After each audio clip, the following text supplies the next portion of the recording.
L'apôtre Saint Paul, dans sa lettre aux Romains, au chapitre 10, verset 17, nous dit que la foi vient de ce qu'on entend, et ce qu'on entend vient de la parole du Christ. L'enseignement que vous allez écouter vous est présenté par le groupe d'intercession du groupe Les Amis de l'Eucharistie de la paroisse Saint-Paul, pays Accra. Nous vous souhaitons une bonne écoute. Que Dieu vous bénisse. Amen.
L'apôtre Saint Paul.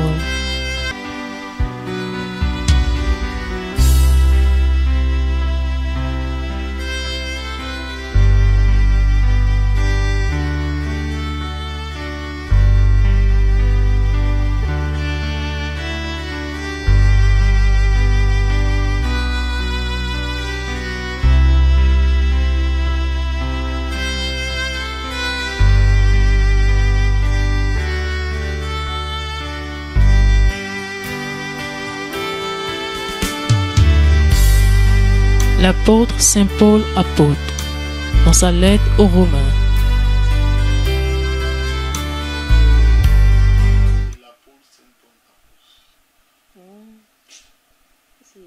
Dans sa lettre aux Romains, au chapitre 10, verset 17, on dit que la foi vient de ce qu'on entend, et ce qu'on entend vient de la parole du Christ.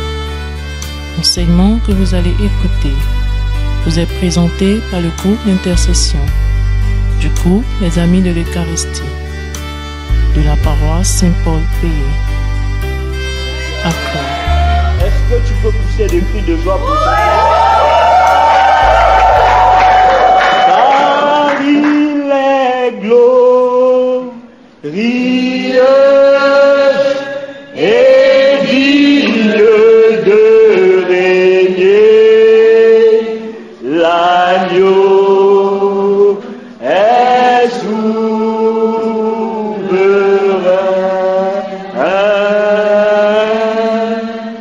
Nous élevons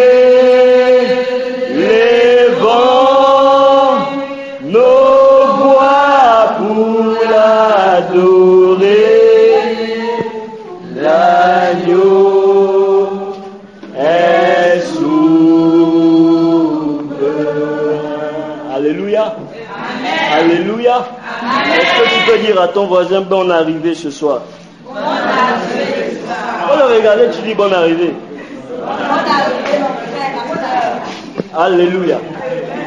Alléluia. Amen. Alléluia. Amen.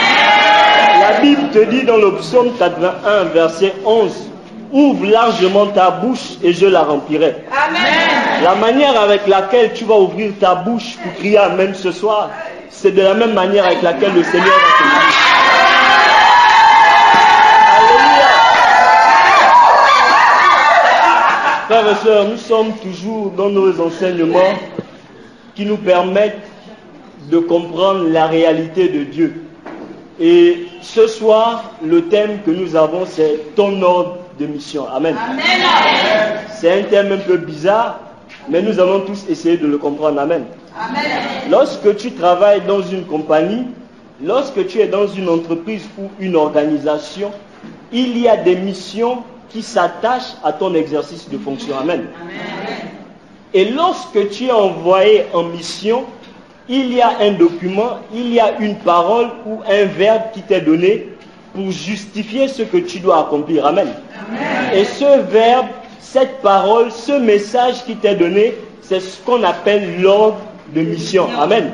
Amen. Et ton ordre de mission ce soir, c'est la parole que nous avons lue ce soir dans le livre de Jérémie 1, versets 7 à 10. Amen. Amen. Comme je disais, nous sommes dans nos enseignements qui permettent à tout un chacun de nous de pouvoir servir Dieu, accomplir sa manifestation, sa puissance sur cette terre. Amen. La dernière fois, nous avons compris que nous avons été créés par Dieu à son image et à sa ressemblance. Et nous avons refuté la thèse qui disait que tout un chacun de nous était le processus de l'évolution d'un animal qu'on appelle le singe. En tout cas, moi, joli père, je sais que j'ai été créé par Dieu à son image et à sa ressemblance.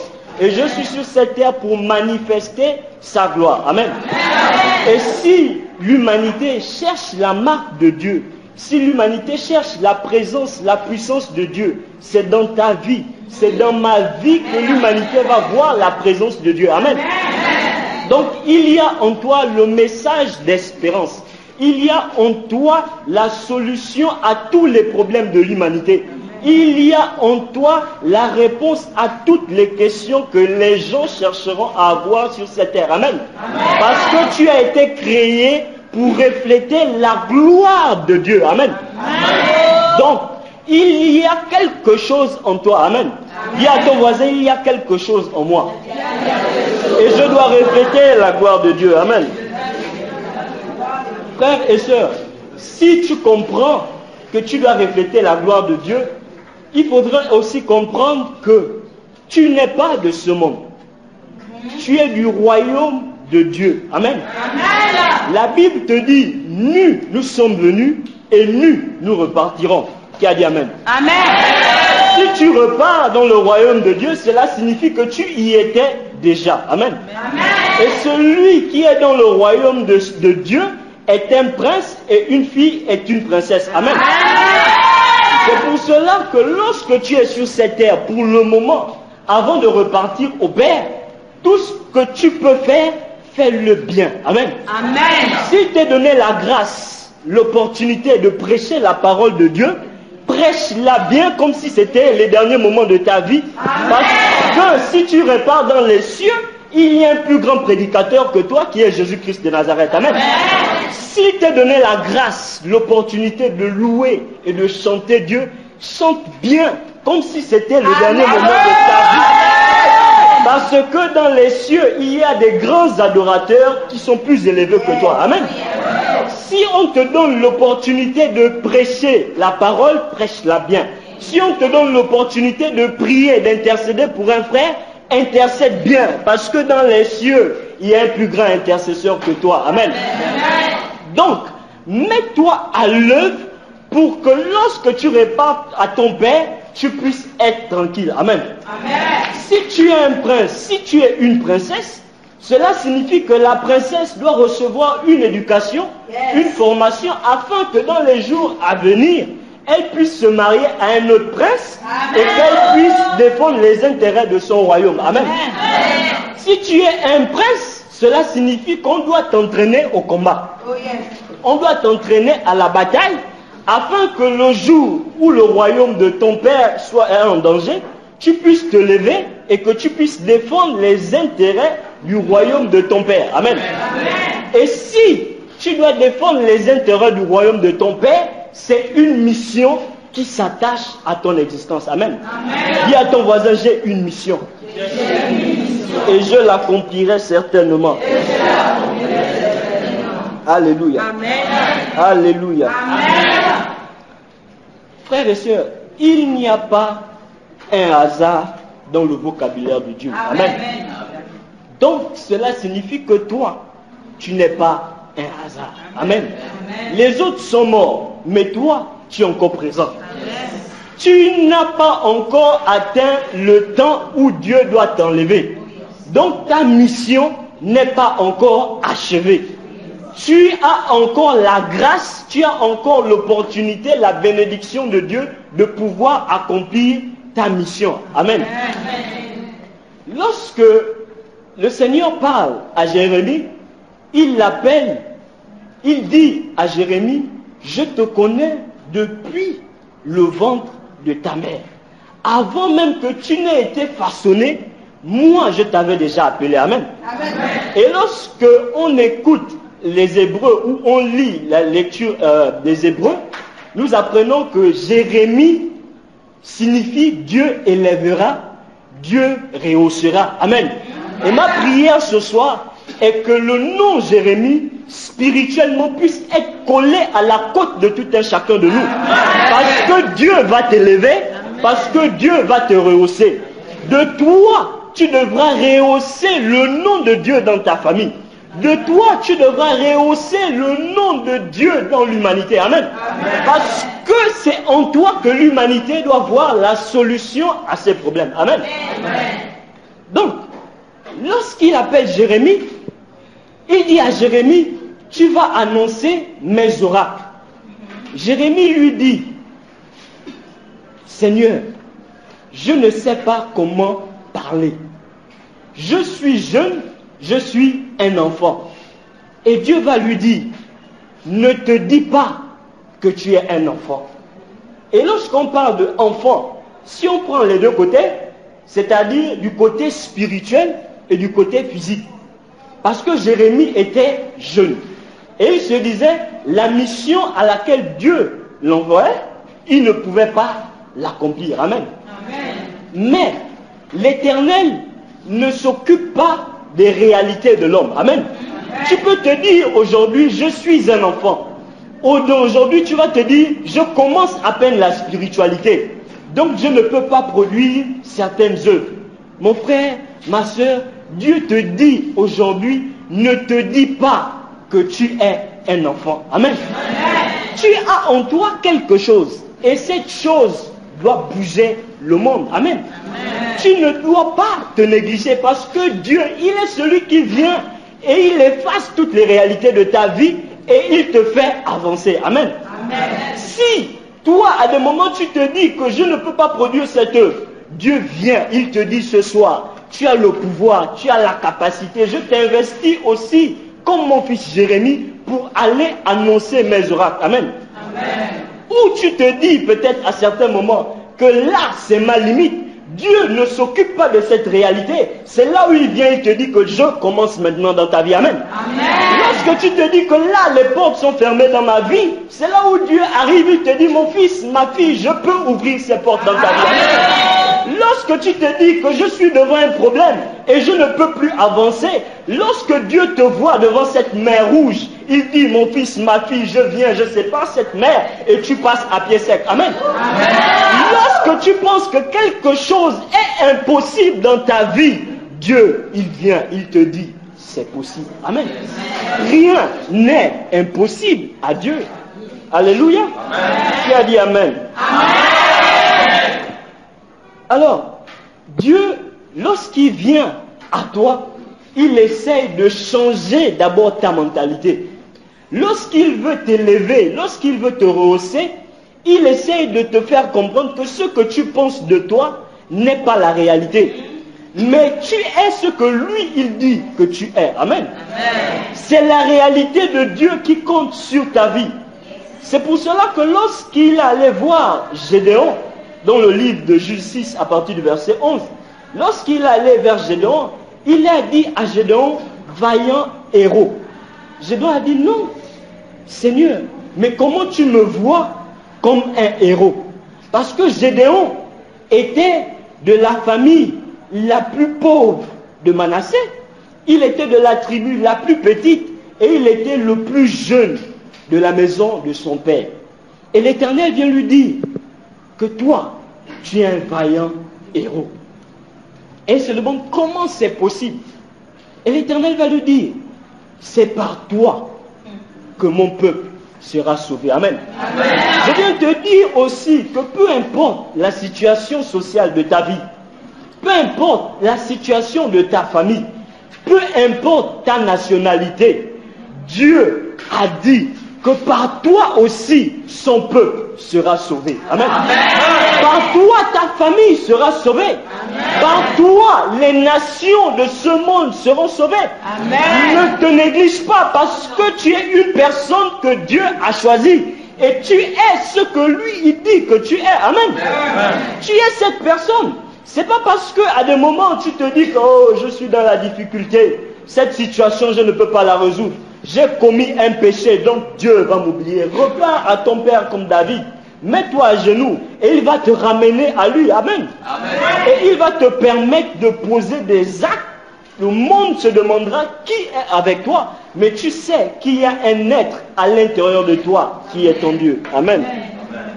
Donc, lorsque Dieu change ta mentalité et que tu commences à accepter que lui, il est le rémunérateur de ta vie, c'est lui qui te permet de poser des actes. À ce moment-là, il y a quelque chose qui commence à naître en toi. Il y a quelque chose qui te permet de bouger les murailles. Amen. Et cette chose existe en tout un chacun de nous. Amen. Cette chose n'a pas été réservée à une catégorie de personnes. La grâce est là pour tout le monde. Même si tu as péché, la Bible dit, là où le péché a abondé, la grâce surabonde. Amen.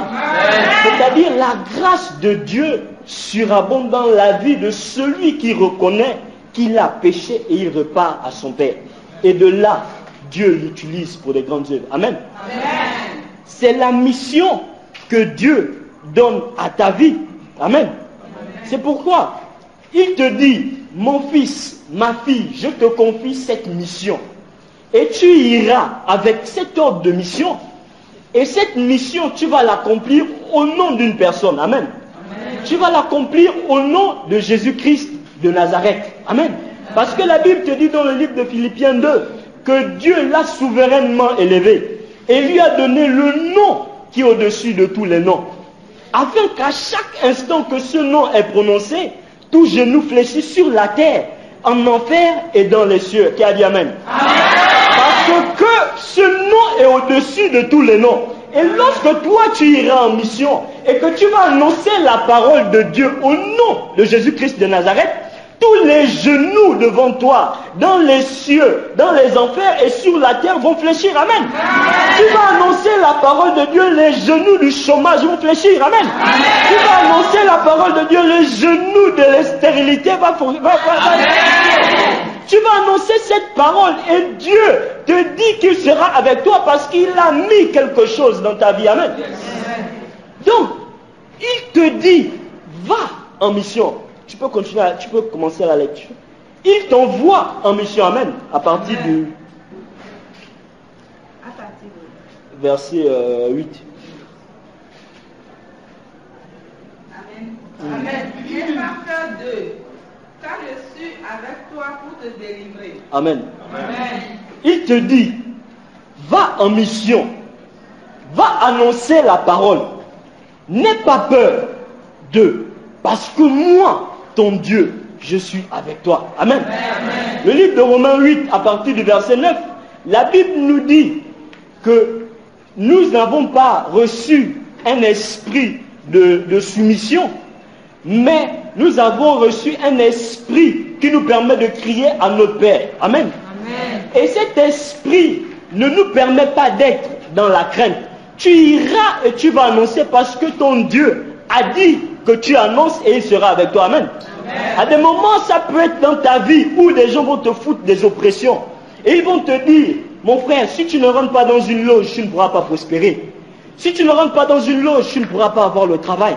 Si aujourd'hui, tu n'acceptes pas de faire quelque chose de négatif, dans les 3 jours qui suivent, tu vas mourir. Dis à cette personne, moi, je marche et je compte sur un Dieu. Amen. Parce que je donne la parole de Dieu. Je dis quelque chose qui vient de Dieu. Rien ne pourra m'atteindre.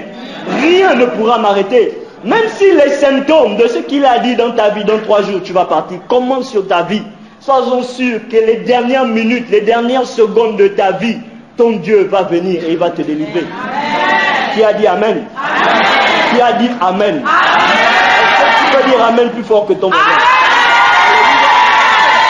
Alléluia. Alléluia. C'est pour cela que si nous lisons la Bible dans le livre de Daniel 3, il y avait 3 juifs du nom de, c'est Madrak, c'est ça? Non, Midrak, Sidrak et Abednego. C'était des juifs. Et ces juifs avaient accepté de servir Dieu. Et ils avaient dit, peu importe le problème qu'il y aura devant moi, peu importe les sorciers, les petits dieux qui y auront devant moi, je ne laisserai jamais mon Dieu. Je vais toujours l'adorer. Amen. Amen. Et où ils étaient arrivés, il y avait un roi qui avait des petits dieux. Et il avait dit que lorsqu'on sonne la trompette, si aucune personne parmi vous ne s'incline devant mes dieux, il sera jeté dans la fournaise. Et ces 3 personnages avaient juré ne jamais se prosterner devant des petits dieux. Et lorsque on a annoncé au roi que ces 3-là refusaient de se prosterner devant ces dieux, on les a appelés. On a dit, mais pourquoi vous refusez de vous prosterner devant les dieux? Si vous ne le faites pas, la prochaine fois que la trompette sonne, on va vous jeter dans la fournaise. Ils ont dit au roi, ce que tu veux là, on ne le fera pas. On n'a pas de réponse à te donner. Et le roi a dit, puisque vous refusez et vous proclamez le nom de votre Dieu, on va chauffer la fournaise 7 fois plus que d'habitude. Amen. Amen. Et ce jour-là, on a chauffé la fournaise 7 fois plus que d'habitude au moment où on jetait les gens. Et ils ont dit, on ne va pas se prosterner. Si vous voulez, jetez-nous, mon Dieu est là. Amen. Amen. Et on les a attachés. Et les personnes qui venaient du roi, qui avaient été désignées pour les jeter, les ont jetés. À l'instant même, le feu a brûlé, consumé ces personnes et ils sont morts à l'instant. Amen. Amen. Je viens te dire aussi que même si ces personnes-là te persécutent et ils disent que si tu ne le fais pas, tu vas mourir. Les derniers instants, lorsqu'on va te jeter, lorsque tu vas sentir que là, ça ne va pas, Dieu va élever son feu sur ces personnes. Ils seront consumés et ils vont mourir. Amen. Parce qu'aujourd'hui, l'enfant de Dieu a peur et recule devant les obstacles. Lorsqu'il voit que là, il n'a plus de solution et il peut mourir, il dit, mon Dieu, va d'abord derrière, je peux faire. Après, on va t'aider. Je vais venir te demander pardon. Mes frères, il faut apprendre qu'avec Dieu, c'est question de détermination. Ces hommes ont eu la foi et Dieu les a protégés. La Bible te dit qu'à l'intérieur de la fournaise, Dieu a dépêché un ange. Et il y avait des saints qui étaient arrivés. Et l'atmosphère où ils étaient en train de chanter, louer Dieu, rendre grâce et gloire à Dieu. Lorsque tu es dans tes moments de détresse, lorsque ça ne va pas, on t'a jeté dans un problème difficile, mon frère. Lève-toi, chante, loue, adore Dieu. Il va dépêcher un ange sur ta vie. Et quelque chose va se passer. Amen. Parce que Dieu adore des personnes qui viennent vers lui avec le cœur et une détermination. Si tu es une personne, chaque fois tu viens, et lorsqu'il y a un obstacle devant toi, lorsqu'il y a quelque chose qui veut te mettre à un défi par rapport à Dieu et Satan, tu acceptes d'aller du côté de Satan, frères et sœurs. Le jour où tu seras réellement dans la détresse, ton Dieu va t'abandonner. C'est pour cela qu'il y a des gens qui viennent à l'église, qui chantent, qui s'habillent bien tous les jours là. Mais lorsque la mort poursuit certaines personnes, la mort les attrape rapidement. Parce qu'il n'y a pas de détermination dans leur vie. Mais s'il y a une détermination dans ta vie, la mort va venir. La mort va dire, frère, est-ce que tu peux venir avec moi? Tu as dit, s'il te plaît, il faut partir. Et la mort va fuir. Amen. Amen.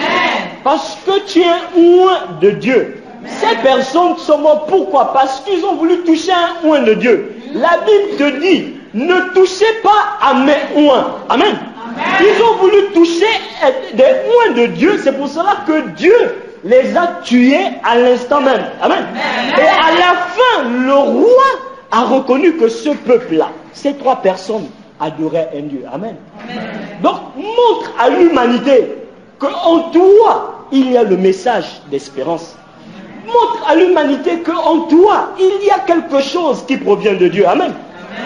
Parce que lorsque tu montres cela, Dieu te dit qu'il est avec toi. Va, ma fille, va mon fils, va en mission. Il peut avoir des accidents quelque part. Il peut avoir une région où il y a toujours des braquages. Mais toi, lorsque tu seras en chemin, je vais dépecer des anges. Et rien ne pourra t'arriver. Amen. Parce que Dieu choisit des personnes. Il a choisi Jérémie. Et aujourd'hui, il veut aussi te choisir. Amen. Tu es appelé à prier pour des gens. Tu es appelé à déclencher des situations dans la vie de certaines personnes. Tu n'es pas appelé à recevoir la parole de Dieu et rester là assis. Chaque fois, on va t'enseigner. Non. Tu es appelé à quitter ici, aller à un endroit et annoncer la parole de Dieu à quelqu'un. Amen. Amen. Tu es un ambassadeur de Christ. Amen. Amen. Tu es là pour le faire. Amen. Est-ce que tu peux continuer? Voilà ce que le Seigneur me déclara. Puis il avança la main, toucha ma bouche et me dit, c'est toi qui prononceras mes paroles. Tu vois, aujourd'hui je te charge d'une mission qui concerne les nations et les royaumes. Amen. Tu auras... Amen. Amen. L'Éternel dit, c'est Jérémie qui a dit, qu'à cet instant, l'Éternel a approché sa main et a touché sa bouche. Amen. C'est-à-dire, l'Éternel a voulu oindre Jérémie lui-même. Nous sommes dans un temps, à des moments où un homme de Dieu va venir, il va te oindre. C'est bien. C'est l'œuvre, la mission de Dieu. Et Dieu passe par ces hommes pour le faire. Mais Jérémie te dit que Dieu lui-même a approché sa main et a touché sa bouche. Il a mis en Jérémie une onction particulière afin qu'il puisse accomplir sa mission. Amen. Dis à ton voisin, Dieu va toucher ma bouche aussi. Mais touche ta bouche, dis Dieu va toucher ma bouche. Un peu la foi dans la maison de Dieu. Dis Dieu va toucher ma bouche ce soir. Alléluia. Et il a dit, je mets mes paroles dans ta bouche. Amen. Et lorsque l'Éternel a mis les paroles dans la bouche de Jérémie, cela signifie que Jérémie est prêt maintenant pour aller annoncer ses paroles. Si Jérémie dit quelque chose, la chose se manifeste. Si tu dis Amen, que lorsque tu parles, la chose se manifeste aussi. Lorsque tu diras des choses, les choses se réaliseront. Amen. Parce que Dieu a touché et va toucher encore ta bouche ce soir. Amen. Et il mettra ses paroles en toi. Le feu de Dieu ce soir va rentrer à l'intérieur de toi. Et quelque chose de différent va se passer dans sa vie ce soir. Tu es venu avec tes problèmes, laisse ça dehors. Mais la grâce de Dieu, afin d'annoncer sa parole, va te toucher. Amen. Si tu n'avais pas voulu annoncer la parole de Dieu, je t'annonce que tu l'annonceras. Parce que Dieu t'oblige à l'annoncer maintenant. Si tu es venu dans sa maison et tu te dis que d'habitude tu viens seulement pour regarder des gens, mais aujourd'hui Dieu va te toucher puissamment et tu vas annoncer sa parole. C'est pour cela, frère, que si quelqu'un peut nous lire 1 Roi, verset 17, 1. Amen.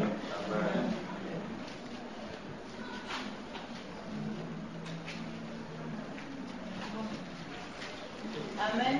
Amen. Élie, le Tishbite,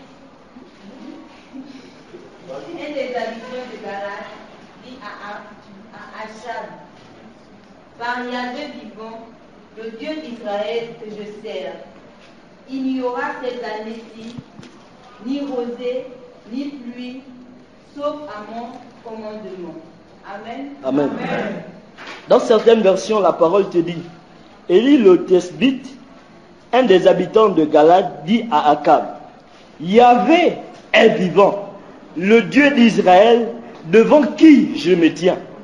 Il n'y aura cette année ni rosée, ni pluie, sinon à ma parole. Amen. Amen. Sinon à ma parole. Amen. L'Éternel avait touché Élie. Il avait moins aussi